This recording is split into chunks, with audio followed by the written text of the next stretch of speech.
and they are passionate about fostering a love of learning and big thinking in their classrooms. And something that you may not have known is that they are high school sweethearts and met in math 11. So math does work. Please give a big round of applause for Michelle and Rick.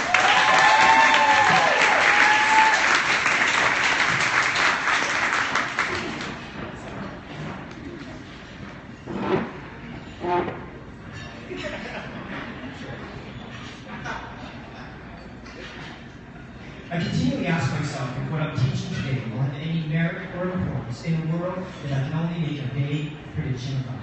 As we know, a child who started kindergarten in September will graduate from high school in 2029. So, as parents of these 3 children, we are hopeful that their teachers will encourage them to wonder, to allow them to be creative in their own ways, to maintain their inner spirits, and most importantly, to nurture their innate curiosity of the world around them.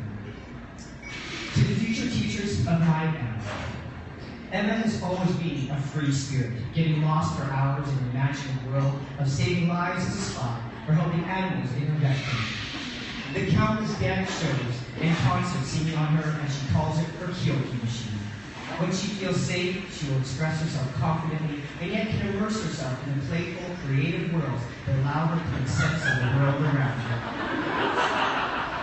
As Ralph Waldo Emerson once said, to be yourself in a world that is constantly trying to make you something else is the greatest accomplishment.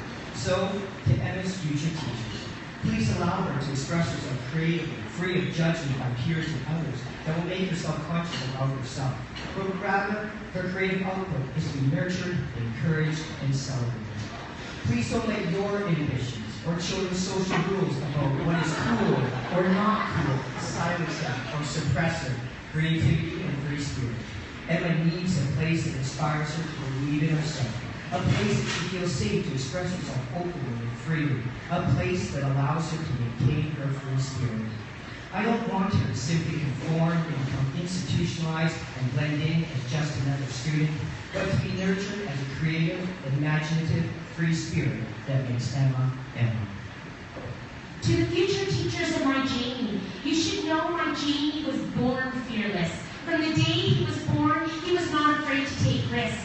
In fact, often on the top of a ski hill, or diving board, or bike park, his older brother will turn to him and say, "Jane, you go first."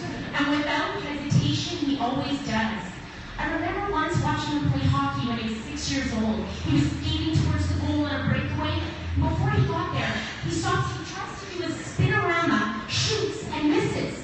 At the end of the game, I was like, "Wow, Jane, that was quite a move. What were you thinking?" He's like, "Well, truthfully, I thought I could do it. And secondly, Mom, if I never try, how will I know if I can't do it?" He's like, "The good news is I'm going to have lots of breakaways. And I've already figured it all out. I got to take my turn way sooner so I can get a better shot away, Mom." What Jamie was doing was having smart failures, as Rick likes to call them. He was already critically thinking and analyzing, making plans for the future. Sir Ken Robin says, "If you're not prepared to be wrong, you will never come up with anything original."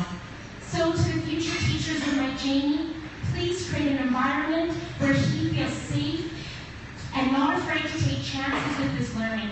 Celebrate his creativity and his smart failures so that he'll take his spinorama with his thinking in the classroom. To the future teachers of my Josh, you should know he was born curious. From the time he was little, he asked questions about everything. But not only did he ask questions, he was always determined to find the answers. He spent hours playing with his ideas and trying to problem solve and create. I love this quote by Einstein. It says, "I have no special talents, I'm only passionately curious." So the future teachers of my Josh, I want him to have the opportunities to be passionately curious. I don't need you to fill him with facts and figures. I need you to fuel his fire. I need for you to allow his questions to take him on a journey of his own discoveries. I need him to create a space and a place that he feels safe to wonder and be curious, and that inspire him to find his own answers. I don't want him to copy your thinking or your theories or your strategies. I want him to be the thinker, the questioner, strategizer, and the theory maker. These are the stories of our treasures, but of course your classes are filled with Josh, Jamie's, and Adams. How will you equip your students with the confidence that will allow them to adapt and interact in a world that is not only here now, but will be waiting them in the future?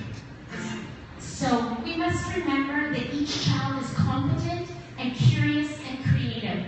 What are you going to do to ensure that each one sparkles and shines to their full potential and embarks on their own journey, motivated by curiosity and wonder and creativity? Because after all, every child is somebody's treasure. Thank you.